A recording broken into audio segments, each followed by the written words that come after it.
Anything mamu bibi akwaba fam bra kwam Gente TV Plus YouTube channel is so abusunya for yaba na de tie nyina nse we eye info bia yensa aka a chese ne nyina nso eye nsema hodo a ekoso a yenyina ani twia ne mom yenso afa ato yen se de beku bia na ewose yenso eba ne adi mu nche mu ne beso miahwefo ene atiefo nya ne senti no ana yensa aka info ya yenso eba beso mu bibia wa ha se message so benya bre kame ho wa bre kwa akwaje nsem nya nche mu ede aba Afenyo Markin or Sahine to give us the 120 better days of the NDC led by John Dramani Mahama.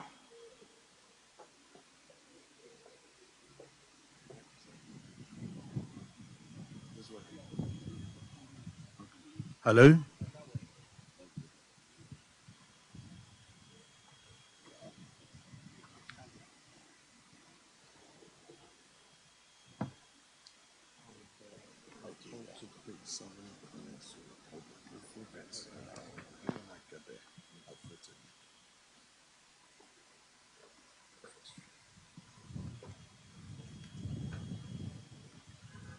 Thank you very much, national organizer of our party,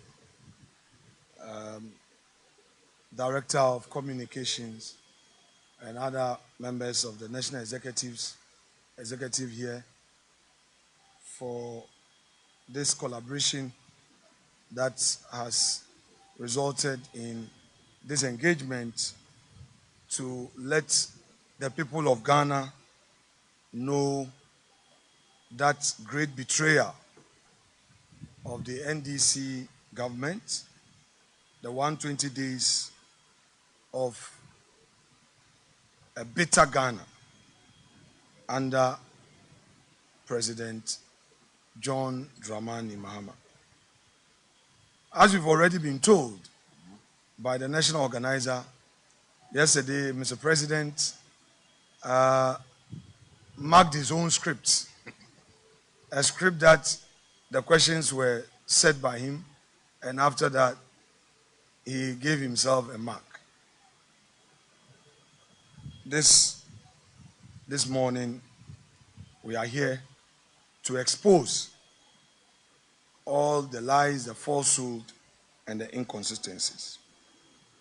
We call it NDC's great deception, from their own social contract to a social collapse.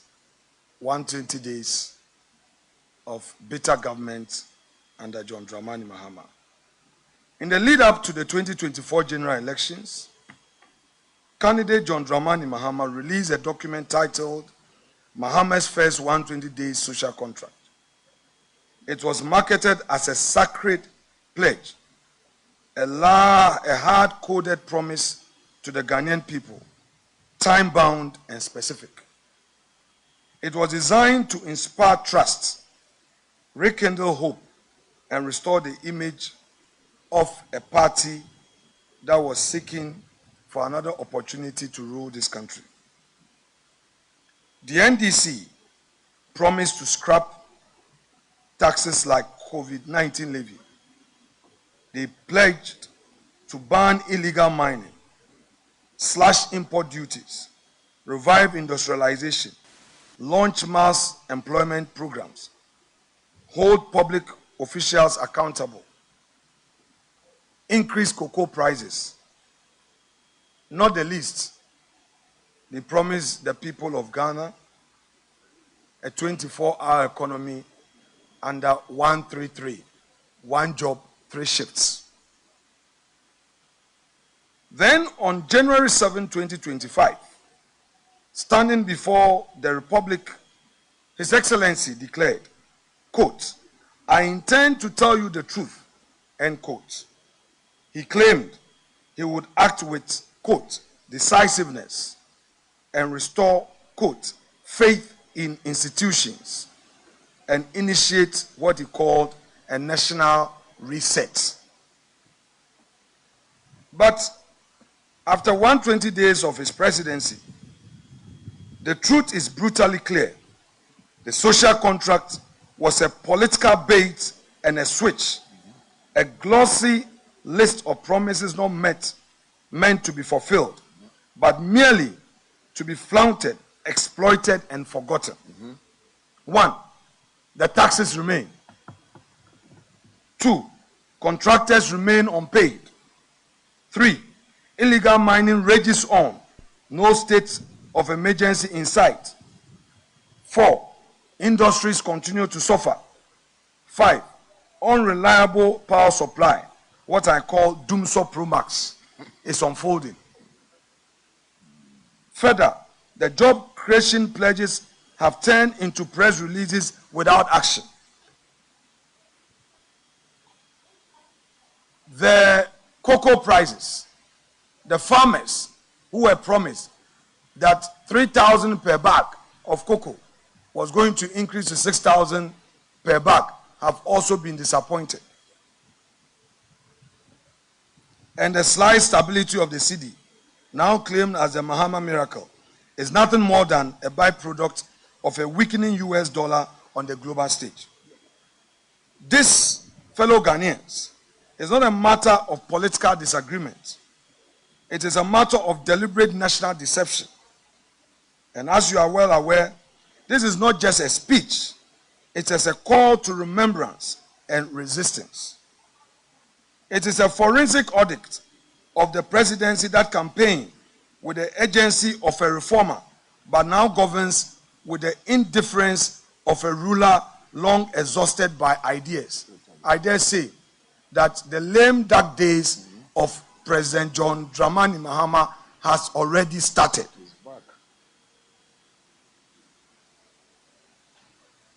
Today, what we urge Ghanaians to do is to rise up to defend the Republic. And above all, what is happening today is a clear warning. And we will not sit quietly while the will of the people is traded for political convenience. Now the 120 days are over. The promises have collapsed. The excuses have run dry. The reckoning must begin. Let it be said plainly to every Ghanaian. You were not given a reset. You were sold a recycled failure. And now the clock has run out. Accountability must take center stage. Let history record this moment, not as a dawn of renewal, but as a day the veil of betrayal was torn away. Now, let me give you the details. The promise of constitutional fidelity. Today, the executive has broken this promise. What we experience now is executive lawlessness. On his inauguration day, His Excellency vowed, quote, "I shall strive to exercise sound judgment and be willing to act timelessly to resolve our challenges," end quote. But when faced with a clear breach of Article 286, when his appointees failed to declare their assets before taking office as constitutionally required, he did not act lawfully. He invented a bizarre punishment, a 3-month salary forfeiture, no referral to the Commission on Human Rights and Administrative Justice, no investigations, no accountability. What the president did was not a legal remedy. It was a constitutional betrayal. By failing to uphold the law, the president brought his own oath and the entire presidency into disrepute. Now they also pledged of security. They themselves, by their own actions, have undermined this through their neglect and the military politicization. In his inaugural address, Mr. President personally said that he was going to secure our sub-region and, quote, "We must work together to keep our sub-region safe," end quote. Yet under his own watch, Boku bleeds. Boku bleeds. The president offers neither decisive intervention nor compelling empathy. I repeat, today, Boku bleeds. The president and his government offer neither decisive intervention nor compelling empathy. Instead, this government has destabilized our armed forces, pegging seasoned, loyal, and trusted officers and replacing them with partisan subordinates. The fact is, the government is not protecting the state. The government is politicizing its spine. A commander-in-chief who weakens his own forces in a time of crisis is not a leader, we dare say. Environmental commitment eclipsed by Galamsey retreat. President Mahama promised Ghanaians that he would act decisively and swiftly as our country's leader. In his might-trumpeted social contract with the people of Ghana, President Mahama solemnly pledged, quote, ban illegal and new mining activities in forest reserves, roll out our Tree for Life and Blue Water Initiative to heal and sustainably harness the environment, end quote. And yet, illegal mining has flourished under his silence. Foreign nationals caught in Galamsey operations are deported, not prosecuted, contrary to the campaign promises. The promised repeal of the LI 2462 remains unfulfilled. The rivers continue to run red. The forests are gashed open. And the president who accused Nana Akufo-Addo's administration of inaction on illegal mining and promised decisive action offers excuses. The government's inaction on illegal mining is not just disappointing, it is a betrayal. While in opposition, the NDC loudly declared that if elected, they would impose a state of emergency to confront Galamsey head-on. But 120 days into the government, not only have they failed to do so, that they have completely abandoned the agency they once preached. Illegal mining continues to devastate our rivers, poison our land, and displace entire communities.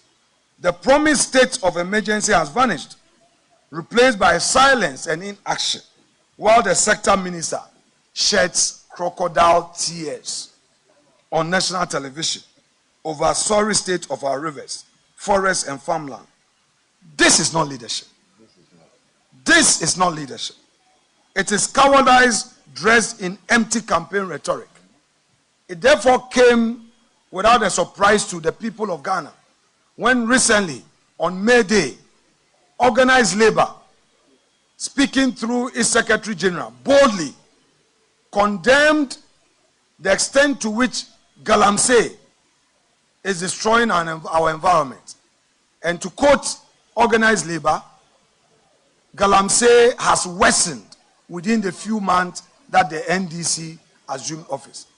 So all the 8 years that they said the NPP was unsuccessful in dealing with the Galamsey issue, today, organized labor is boldly telling us and saying it to the face of the NDC administration that within this short period of governance, the situation has worsened.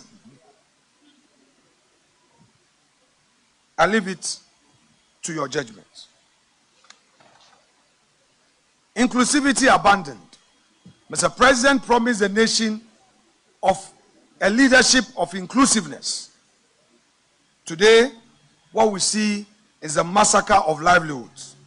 In his inaugural speech, Mr. President declared, every Ghanaian has the opportunity to contribute to our nation's story, end quote. And yet, since taking office, his government has waged an unprovoked war on public and civil servants. Thousands of civil servants, especially the youth, have been dismissed, not for corruption and incompetence, but for getting employed by the state before his return to the presidency. In their place, party executives are being recruited. Teachers who were recruited and posted into remote communities to teach have been sent home. nurses who were recruited and were in hospitals and at our health centers helping the poor have been sent home. Efforts to recruit more nurses have been put on hold.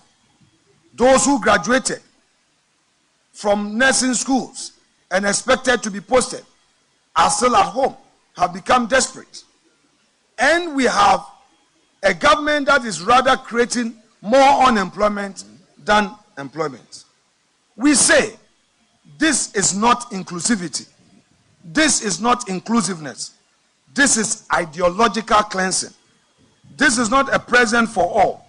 It is a government for only the NDC. We have two Ghana now. Yes. The Ghana for the NDC, where only their party's foot soldiers enjoy, and the Ghana for others who must go through a bitter experience, pain, and misery. Youth empowerment has now reduced to a mere PR stunt. President Mahama told our youth on January 7th, quote, "This moment is a powerful affirmation that your voices matter. We are committed to creating opportunities for education, entrepreneurship, and employment," end quote. But those words now mock reality. The ambitious one student, one laptop policy of the NPP government has been shelved. In its place, a flashy, empty promises to train 1 million youth in coding without equipment, personnel, or infrastructure. Did we go or did we come? Governance has been reduced into TÈAÂS and empty promises.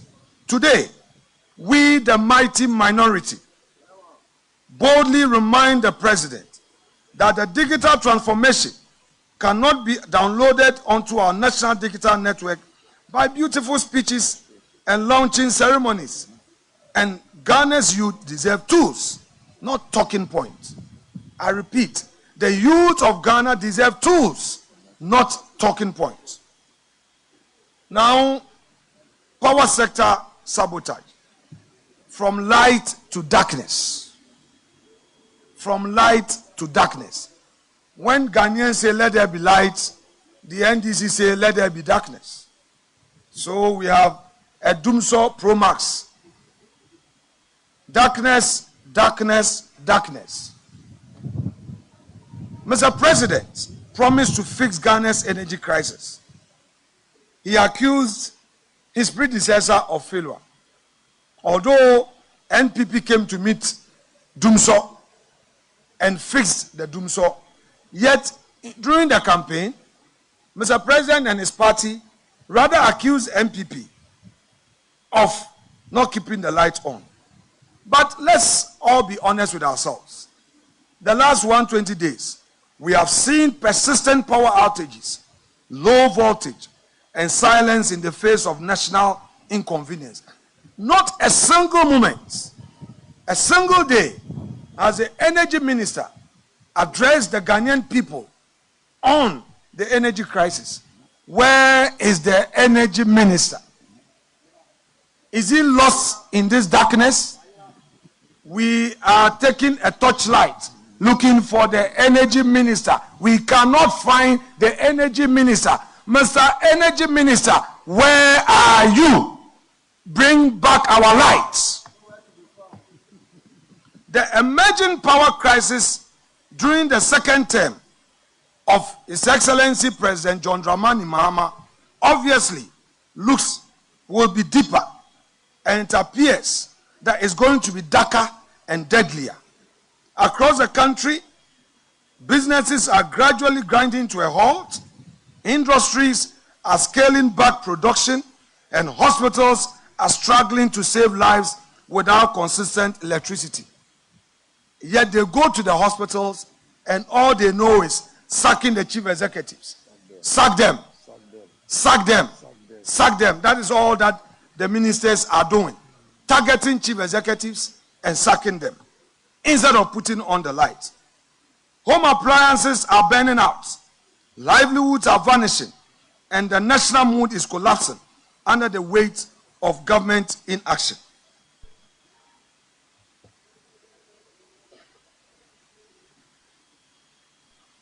What we are seeing today is not intermittent disruption.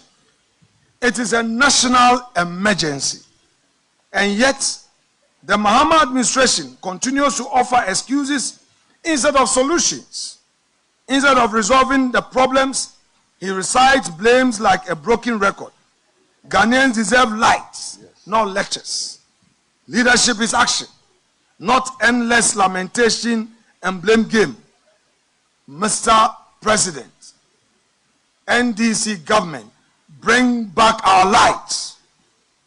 You were not elected to lament. You were elected to do the work and fix the lights and fix the problem. You promised in your sonar that you were going to fix the problems. You are not fixing the problems. Fix the problems. Now, assault on the judiciary, the rule of law under siege.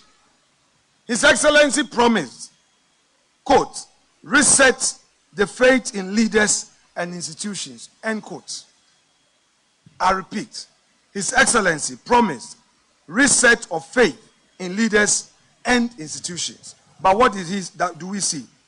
He has instead launched a chilling offensive against the judicial independence, attempting to hound the Chief Justice out of office under contrived pretexts while pushing through a 7 hand-picked appointment to the Supreme Court.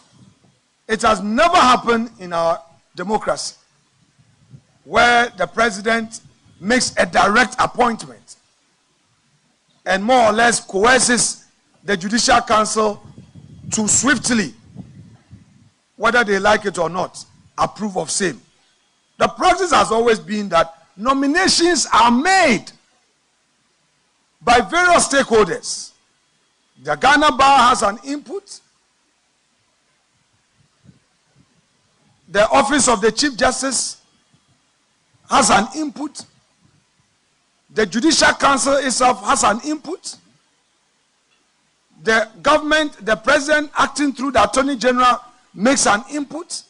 And all these names are deliberated upon, discussed in detail, and a recommendation ferried to the president for further action. May I refer the government to the matter of Ghana Bar Association versus Attorney General, where TÈAŘS Sori, the lead counsel for Ghana Bar, made strong arguments on this matter. It was a situation where the Judicial Council had made some recommendations in a certain order of merit for the president to exercise the discretion of appointment. And even so, the Ghana Bar questioned the exercise of discretion and argued, among others, that since there was an order of merit upon which the recommendation was mounted, the president couldn't have chosen from the bottom, because we have my Lord Mafosau, we had Professor Henrietta Mensah Bonsu, followed by my Lord Yawapao, and then lastly Mr. Scott Puaman, as he then was. Yet the president chose from the bottom two, and Ghana Bar challenged this at the Supreme Court. The Supreme Court ruled that, well, that recommendation was unadvised, and to the extent that all of those 4 individuals were recommended to the president could choose from the bottom. The president could choose anybody and was not bound by the order of merit. So clearly, a procedure, a practice as to how a justice of the Supreme Court is appointed is known. So why would the president write a letter that he's made appointment and urges that upon the Judicial Council to, at all costs, approve of same? This is very rich.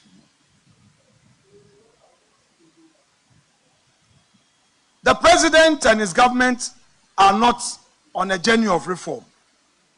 They are doing court packing. This is dictatorship disguised as democracy. And we the minority will not stand for it.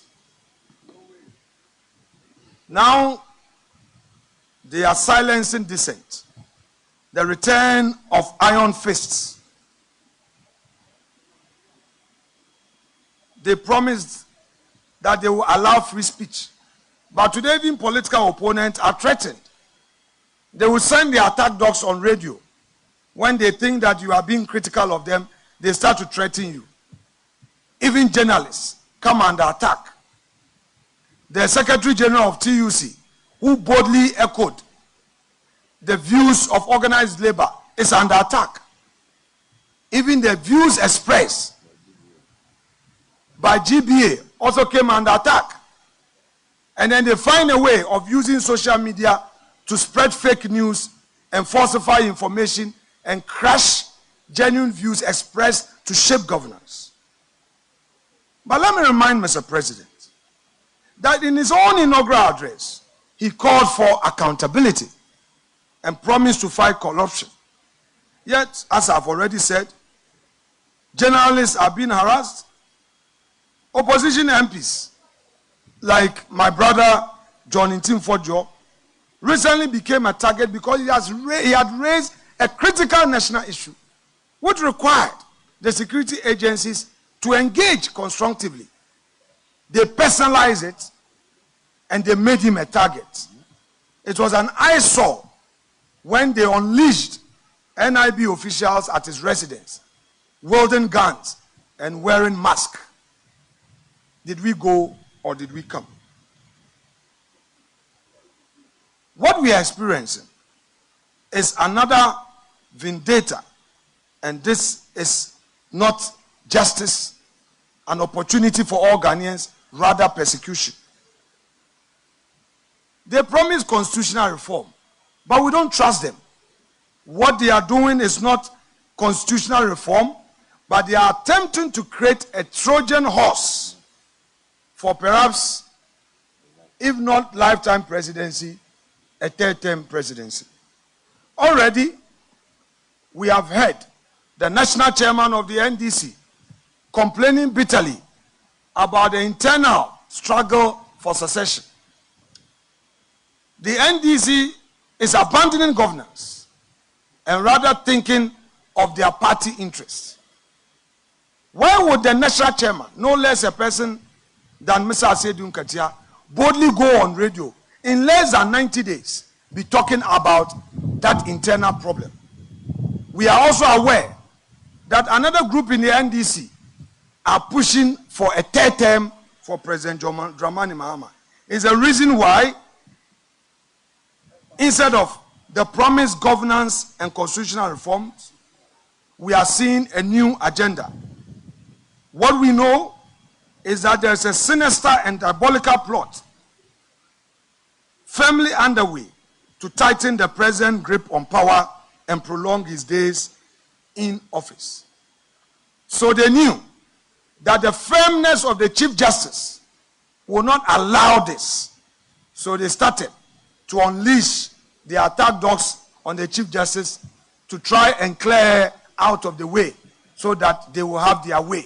But we, the minority, today tell the NDC government they will never have their way. We see diabolical schemes. We read the signals. And we say this clearly.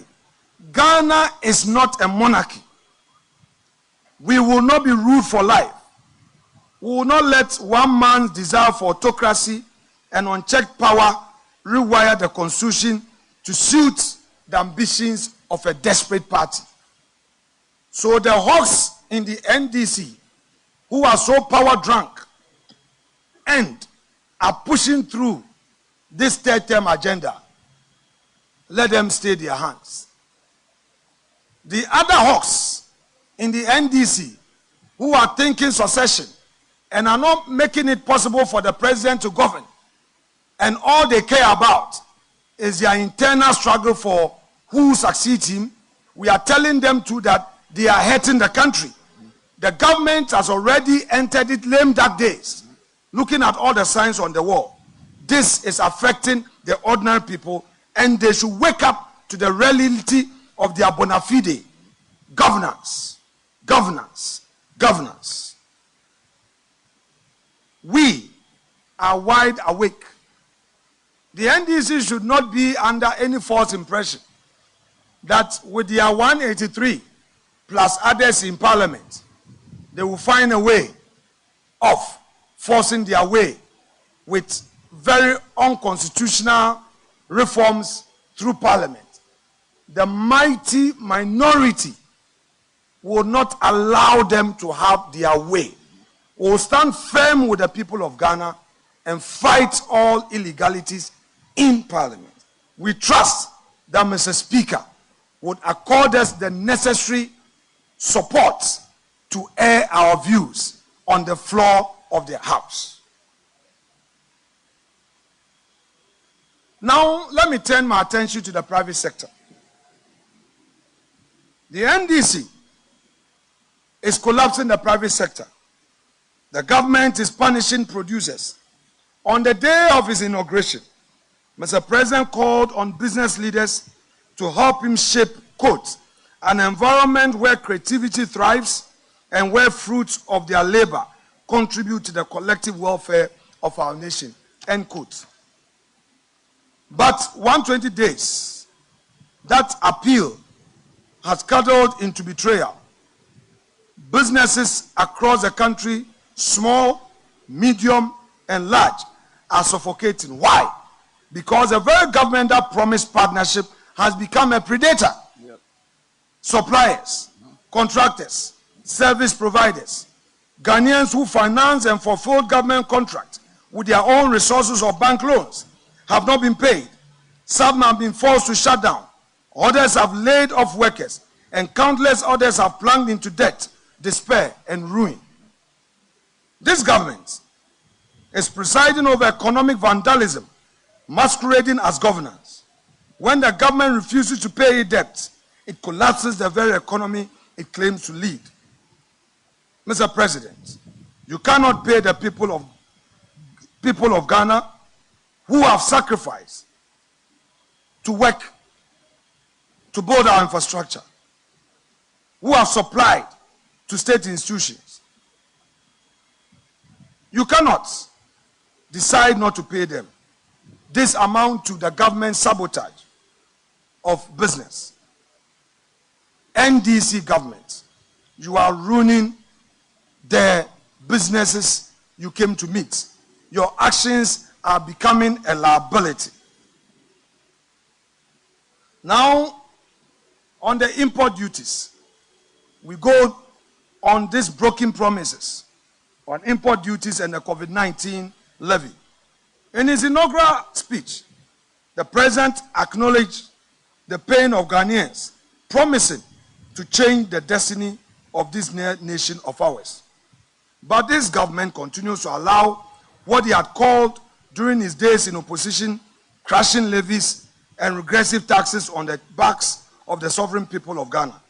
He promised to review and reduce import duties to make easier for traders, importers, and consumers. He has not. He promised to abolish the COVID-19 health recovery levy because the pandemic is long past and the people's pockets are exhausted. He has not. Instead, this government has maintained and even compounded the cost of living for every Ghanaian household. Prices continue to surge, markets remain unstable, and traders groan under taxes that, by his own standards, serve no current purpose but enrich a bloated state machinery. Promises under the NDC government are no more sacred. They are just tools for winning elections and excuses for not governing. Betrayal of industrialization, killing jobs, killing hope. The president pledged in January to implement a 24-hour economy to stimulate, quote, to stimulate local